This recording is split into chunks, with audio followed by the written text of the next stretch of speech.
اعوذ باللہ من الشیطان الرجیم بسم اللہ الرحمن الرحیم واعتصموا بحبل اللہ جميعا ولا تفرقوا واذکروا نعمت اللہ علیکم اذ کنتم اعداء فألف بین قلوبکم فاصبحتم بنعمته اخوانا وکنتم علی شفا حفرة من النار فانقذکم منها كذلك يبين الله لكم آياته لعلكم تهتدون ولتكن منكم أمة يدعون إلى الخير ويأمرون بالمعروف وينهون عن المنكر وأولئك هم المفلحون ولا تكونوا كالذين تفرقوا واختلفوا من بعد ما جاءهم البينات وأولئك لهم عذاب عظيم صدق الله العظيم۔ فرمایا کہ وَاعْتَصِمُوا بِحَبْلِ اللَّهِ جَمِيعًا، تم سارے کے سارے تھام لو اللہ کی رضی کو مضبوطی کے ساتھ، سارے مل کر، وَلَا تَفَرَّقُوا، اور آپس میں تفرقہ پیدا نہ کرو۔ اللہ کی رسی سے مراد یہاں اللہ کا پیغام ہے، اللہ کا قرآن ہے جو اللہ رب العزت نے اپنے نبی صلی اللہ علیہ وسلم کے ذریعے بھیجا۔ اب نبی کے متبادل کے طور پر اللہ کا کلام، اس کا میسج، اس کا پیغام موجود ہے۔ جب نبی دنیا کے اندر ہوتے ہیں تو نبی براہ راست اللہ کا پیغامبر ہوتے ہیں، سفیر ہوتے ہیں، ان کی بات کو ماننا ہوتا ہے، اور نبی کی عدم موجودگی میں جو پیغام وہ دے کر گئے ہوتے ہیں، جو اللہ کا پیغام، وہ ان کا متبادل ہوتا ہے، ان کا قائم مقام ہوتا ہے۔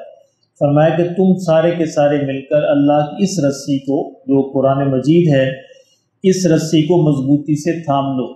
فرمایا کہ یہ جو رسی ہے، یہ رسی ٹوٹنے والی نہیں ہے، ایسی رسی مضبوط ہے کہ ٹوٹنے والی نہیں ہے، البتہ چھوٹ سکتی ہے، ٹوٹ نہیں سکتی، چھوٹ سکتی ہے ہاتھ سے۔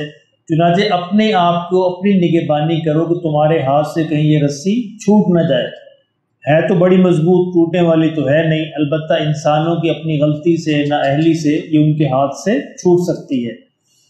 اور یہ تفرقہ پیدا کرنا اور یہ آپس میں اتحاد اور اتفاق کیا ہے؟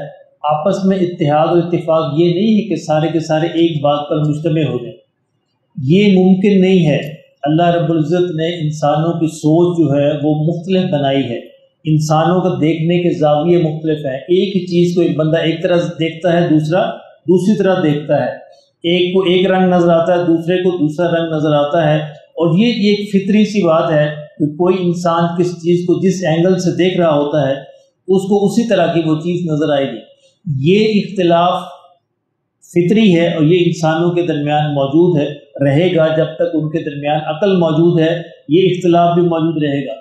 اس کو شریعت نے منع نہیں کیا، یہاں یہ بات نہیں ہے، یعنی قرآن مجید کو سمجھنے میں یا اللہ کے رسول کی حدیث کو سمجھنے میں اختلاف ہو سکتا ہے، یہ فہم کا اختلاف ہے۔ آپ کو ایک بات اور طرح سمجھ آئی، مجھے اور طرح سمجھ آئی، اس کو اور طرح سمجھ آئی، اس میں کوئی حرج کی بات نہیں ہے۔ اختلاف یہ ہوتا ہے کہ یہ کہا جائے گا اچھا میں جو سمجھا وہ حق ہے، تمہارا باطل۔ یہاں یہ گڑبڑ ہے، یہ تفرقہ پیدا کرنا ہے۔ بھئی جس طرح آپ کو حق ہے بات کو سمجھنے کا، دوسرے کو بھی حق حاصل ہے۔ اگر وہ دیانتداری سے سمجھا ہے تو خود ہی اللہ کو جواب دہ ہوگا، اگر دیانتدار نہیں ہے۔ چنانچہ یہ کہنا کہ میری بات جو میں سمجھا ہوں وہ تو حق ہے اور دوسرا جو سمجھا ہے وہ باطل ہے، یہ غلط ہے، یہ تفرقہ ہے۔ بات کا مختلف ہونا تفرقہ نہیں ہے، یہ مختلف ہو سکتی ہے، لیکن دوسرے کو باطل قرار دینا، اپنے کو حق قرار دینا، یہ تفرقہ بازی ہے۔ یہ سب کو جو ہے وہ قبول کرنا چاہیے کہ اللہ نے چونکہ فہم کے اندر اختلاف رکھا ہے تو چنانچہ سارے سمجھ سکتے ہیں اپنے اپنے انداز سے۔ اور جب پیچھے ہمارے اسلاف کو، پیچھے بزرگوں کو یہ اختیار حاصل تھا کہ وہ سمجھیں، تو آج کے دور میں اختیار حاصل کیوں نہیں؟ آج کے دور میں بھی اختیار حاصل ہے، بشرطے کہ انسان دیانتداری سے اللہ کی بات کو سمجھنے پہ مائل ہو۔ اور اگر اس کو کوئی غلطی لگ گئی تو اللہ جانتا ہے کہ یہ دیانتدار تھا اور سمجھنا چاہتا تھا، غلطی لگ گئی تو انشاءاللہ اللہ اس کو معاف کرے گا۔ امام شافعی رحمۃ اللہ علیہ فرمایا کرتے تھے کہ مجھے اس بات کا یقین ہے کہ میری بات جو ہے وہ سچ ہے، حق ہے، اور میں دوسرے کو غلط سمجھتا ہوں، لیکن دوسرے کے سچ پر ہونے کے امکان کو تسلیم کرتا ہوں کہ وہ بھی سچائی پر ہو سکتا ہے، اور جس دن مجھ پر واضح ہو گیا میں اس کو مان لوں گا۔ اور اپنے آپ کو میں سچ سمجھتا ہوں، لیکن اپنی غلطی پہ ہونے کے امکان کو بھی تسلیم کرتا ہوں۔ ہو سکتا ہے میں غلطی پہ ہوں، اور دوسرا اگر کسی دن میری غلطی کو واضح کر دے گا میں اس کو مان لوں گا۔ تو یہ ہے ہمارے درمیان فرقہ اختلاف کیا ہے کہ ہم دوسرے کو باطل قرار دیتے ہیں اور اپنے کو حق قرار دیتے ہیں، یہاں سے مسئلہ بنتا ہے۔ تو اللہ نے فرمایا کہ یہ غلط ہے، البتہ تمہاری طبیعتوں کا، تمہاری مزاج کا، تمہاری فہم کا، تمہاری سمجھ کا اختلاف وہ رہے گا، وہ ہو سکتا ہے اور وہ ہونا بھی چاہیے، اسی سے گلشن بنتا ہے۔ گلشن میں مختلف رنگ کے پھول ہوتے ہیں، اسی سے بنتے ہیں، ورنہ تو ایک ہی رنگ کے پھول ہوں تو پھر وہ گلشن نہیں بنتا۔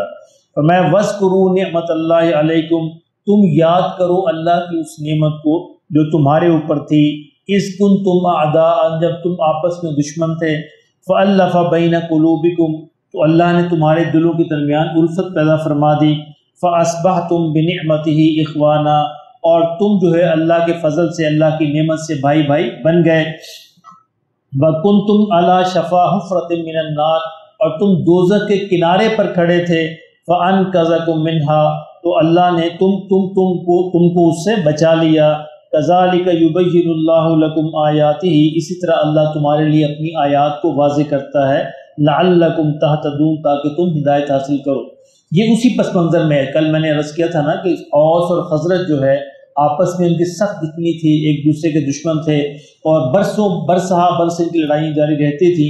تو اللہ رب العزت نے فضل فرمایا ہم نے فضل فرمایا کہ تمہیں بھائی بھائی بنا دیا۔ جانی دشمنیاں موجود تھیں، بے شمار قتل ایک دوسرے کے کیے ہوئے تھے، لیکن جب اسلام قبول کیا تو آپس میں بھائی بھائی بن گئے۔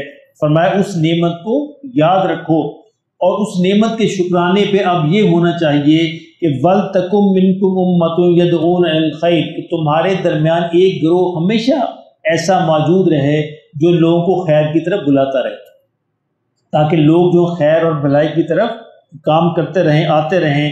وَيَأْمُرُونَ بِالْمَعْرُوفِ، اور نیکی کی بات جو ہے وہ سمجھاتے رہیں، ترغیب دیتے رہیں۔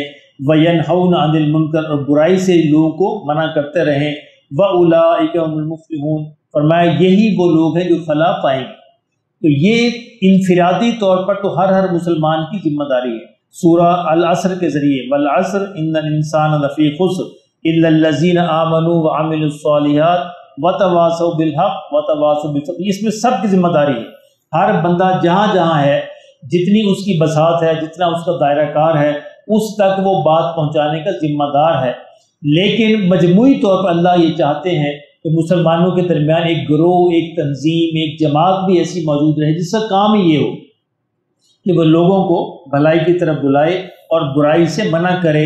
اس کا مقصد یہ ہے کہ سارے کے سارے ایک طرف لگ جائیں، نہیں، انفرادی طور پر تو کرتے رہیں، لیکن ایک جماعت خاص طور پر بھی اس کی ذمہ داری لے لے کہ وہ اس کام کے لیے اپنے آپ کو وقف کر دے۔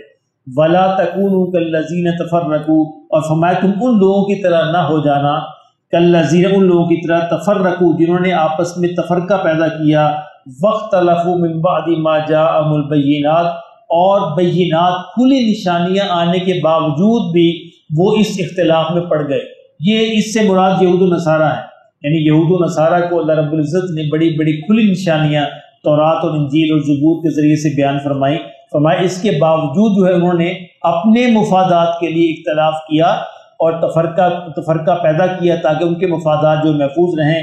فرمایا تم ان کی طرح نہ ہو جانا، مسلمانوں تم اس بات کا خیال کرنا کہ تم اپنے ذاتی مفادات کے لیے اس طرح کے تفرقہ پیدا نہ کرنا۔ میں آج ہی ایک دیکھ رہا تھا یوٹیوب پہ ویڈیو، ایک مولوی صاحب یہ اندازہ اس کو تفرقہ کہتے ہیں۔ ایک مولوی صاحب کہہ رہے تھے کہ جس نے وہابی نے اگر جانور ذبح کر دیا تو وہ اس جانور کا گوشت جو ہے وہ سور کی طرح حرام ہے۔ یہ ہے تفرقہ، اس کو تفرقہ کہتے ہیں۔ یعنی وہ علی الاعلان یہ فتویٰ دے رہا ہے کہ اگر کوئی وہابی مسلمان ہے، اور مسلمان بھی کہتا ہے کوئی وہابی مسلمان ہے اور اس نے جانور ذبح کر دیا، اس جانور کا گوشت جو سور کی طرح حرام۔ اللہ پاک ہمارے حال پر رحم فرمائے۔ تو یہ وہ تفرقہ ہے جس کی بات کی جا رہی ہے۔ یعنی یہود و نصارہ نے ایسے تفرقے پیدا کیے تھے، ہمارے درمیان بھی ایسے گروہ جو ہیں وہ موجود ہیں۔ اللہ ہمارے حال پر رحم فرمائے۔ فرمایا تم ان کی طرح نہ ہو جانا، یعنی آپس میں ایک دوسرے کو بات سمجھانا، جو فہم کا اختلاف ہے اس میں کوئی حرج کی بات نہیں ہے، لیکن دوسرے کو سور سے زیادہ بدتر قرار دے دینا، کافر سے بدتر قرار دے دینا، تو یہ ظاہر اللہ کے حضور جواب دہ ہونا پڑے۔ تو یہ بات ایسی تھوڑا ہے کہ چھوٹ جائے گی۔ اللہ نے سورہ کاف کے اندر فرمایا وما یلفظ الا لدیہ رقیب عتید، یعنی تم ایک قول بھی زبان سے نکالتے ہو وہ اللہ کے فرشتے اس کو نوٹ کرتے ہیں. تمہارا ایک لفظ جو ہے ما یلفظ من قول الا لدیہ رقیب عتید، ایک لفظ بھی تمہاری زبان سے نہیں نکلتا مگر اللہ کے فرشتے جو اس کو نوٹ کر لیتے ہیں. اس ایک ایک لفظ کا جواب دینا پڑے گا. کجا اس سے کہ پوری امت کو کافر قرار دے دیا جائے اور باقاعدہ اس پہ فتوے دے دیے جائیں. اللہ ہمارے حال پر رحم فرمائے. اسی کو اللہ نے بار بار یہود و نصارہ بنی اسرائیل کی بار یہ کہانی دہرائی ہے قرآن مجید میں کہ تم ان کی طرح نہ ہو جانا. یہاں بڑا واضح ہے وَلَا تَكُونُوا كَالَّذِينَ، تم ان کی طرح نہ ہو جانا جنہوں نے اس طرح کے تفرقے پیدا کیے تھے. اس سے یہ بات سمجھنے کی ہے تفرقہ کسے کہتے ہیں. اختلاف تفرقہ نہیں ہوتا، اختلاف تو فہم کا اختلاف ہوتا ہے، سمجھ کا اختلاف ہوتا ہے. تفرقہ یہ ہوتا ہے کہ اپنے آپ کو حق سمجھنا اور دوسرے کو باطل قرار دے دینا. اللہ ہمیں اس کی سمجھ نصیب فرمائے.